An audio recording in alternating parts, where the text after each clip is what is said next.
Matuto agad mag-English gamit ang prepositional phrase. Ikaw ba ay nasa bahay?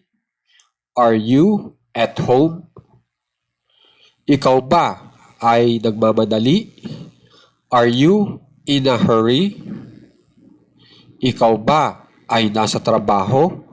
Are you at work? Bali po, ang prepositional phrase po ay gumagamit po tayo ng preposition katulad po nitong at o kaya in.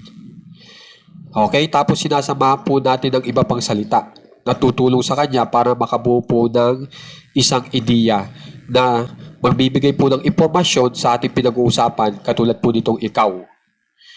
So, ang isinama po natin dito sa at ay itong home o kaya itong work na ang uri po ng salitang iyan ay noun.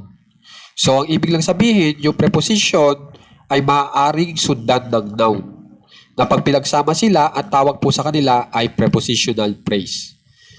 Okay? Kung gusto nyo pa po matuto sa paggamit ng prepositional phrase at paggawa ng prepositional phrase na sentence, i-click nyo lang po yung bagong video po natin na i-upload pagkatapos po ng video na ito. Maraming salamat po.